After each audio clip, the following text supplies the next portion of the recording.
another video update. Today you join us at the Queen's County Park in the South Downs. We're going to go and see Callum. He's one of our main supervisors. He's been with us since the start, really, 7 years. So he started as a fresh rookie. Green, very green, never seen a tree before, never done this kind of work before, so yeah, now he's worked his way up through the ranks and he's the main supervisor. So yeah, he's very much an integral part of the team. It's a lovely little project. We've got a beautiful spring day, as you can see from the weather behind me. It's about 25,000 trees. So yeah, we'll go and say hello, asking some questions, see what's going on, and we'll go from there. Alright, let's go for a walk. Just a quick stop and have a look at this lovely view. Lovely view of the South Downs countryside. It's awesome to be outside in this kind of weather, really. Just a little further up though, we'll find Callum, so we'll carry on. Here's Callum, one of our foremen. Callum, how long have you been working with us now? 7, 8 years now? 7, 8 years. Something like that. Yeah. Up and down the country? All over the whole country. Where are you from? Grew up in Lakes, pretty much in Yorkshire now. And, well, for the past 8 years I've lived all over the country, pretty much. How's forestry? You like forestry as a career? Yeah, it's good. It's good to be outdoors. Better than being behind an office or something like that. Variety, definitely a lot of variety. Unique challenges. When it's chucking down with rain, you gotta still got to bring yourself out there and just crack on. It's I know, at the end of it, you look back and it's something good to look back on, at least, rewarding. Have you been to some of the original sites that you planted 7 years ago? I've been to, there's been the odd few that, there's been the few that I've actually go back to for a couple of years, like each summer for afterwards. Yeah, it's always good to see, like, yeah, those trees doing well. Like, oh yeah, I remember when I was in that bit, there was this really nasty thing. Oh, but it's doing well, you know. And then, what's happening here today? Yeah, we've got a big mix of broadleaves here.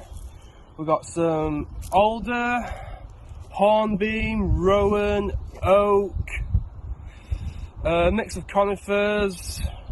There might be another one I'm forgetting. And yeah, so we're planting them in these nice straight lines here, 2.5 meters apart. So it's very much forward thinking. So they can do good maintenance going forwards. Nice straight lines, so they can have the mower to cut down competing vegetation that might suppress the trees. We're putting these little voleguards on them that should protect those trees. If I see, like, there's one of our little trees. Just put that on, stick it in the ground nice and firm. That'll protect the trees from any of the little critters. We've got a big fence around the perimeter, protecting it from the bigger critters. And yeah. How's the ground? Ground's not the best. It's very flinty, which is just typical of the area, I'm afraid. Lots of just wood chippings and stuff as they've mulched it. Bit compacted from not having to prep the ground, but you know, we make do. Cool. And then what do you think the challenges on this site's going to be looking forward in the future? Yeah, the vegetation. You can see it's virgin land, which you know, stuff like, well, I say virgin land, it's very clean land, which vegetation just loves to seize hold of and just take up. And just yeah, there could be a danger of brambles, thistles, nettles and stuff like that just overtaking those trees and suppressing them so they just don't get the light to grow. So I guess that's why they're putting in that 2.5 metre spacing in between rows, is to get that machine down to control that vegetation. That's it, so to make it nice and easy for them to go through, cut down competing vegetation, make it easy to see them, because once that vegetation grows up it could be harder to see these little tubes. So that's why we want these nice straight lines, make sure there's the correct distance apart, So yeah, the maintenance project will just be run a lot smoother in the future. So there you go, you can see the lines there, 1.5 meters within the line, and then a nice big wide gap here, 2.5-3 meters until the next row, and that's just going to allow that machine to kind of cruise down in between the trees and clear it. If you walk down the line a little bit here, you can see the problem vegetation right here, good old bramble. Yeah, it's everywhere. It's everywhere throughout the site, so that will cause problems. But there's a plan made.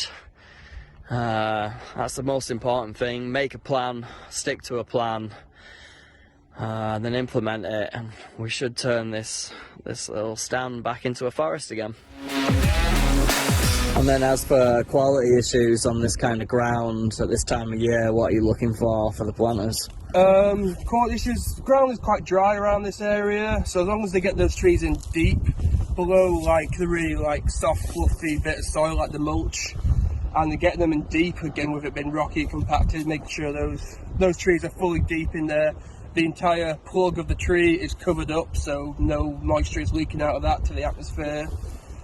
And yeah, just make sure they're upright though, the entirety of the bottom of the trees in the ground, and don't plant the high spots basically, I guess will be the main thing to make sure the ground doesn't dry out. As you can see, just talking to Callum there, the main things on this box, an interesting site really. Spacing's 1.5 inside the row, so a tree every 1.5 meters. And across row it's 2.5 across, and that is very much for in anticipation of a phenomenal amount of weed growth, which we should see on this kind of site. They need that 2.5 meter spacing in order to get they're going to use a robo flail, a motorized mulching machine, to get in between the rows of trees and mulch down all that competing vegetation over the summer. So as you can see, there's quite a lot goes on in order to get these trees, not only in the ground, the planning, the maintenance of it, but in order to get these trees to survive and grow. There's a lot of steps that need to take place. Deer fencing behind me, making sure that the tree's not getting browsed off from deer. We have the voleguards around the tree just to protect it from small mammals chewing the bark on the tree. And then a whole summer of maintenance, keeping the competing vegetation down in order for the trees to survive. So yeah, there's a lot that goes on in order for it to make it work. You can't just plop trees in the ground and say that it's a forest. You know, there is a lot of steps to go in order for that to survive. So for all those schemes out there where you can get 3 trees for $1 and feel better about yourself, like, just think about that. Think about where the money is. Are those trees getting looked after? Is there a responsible forestry program going in? And are those trees, little baby trees, going to make it to big trees?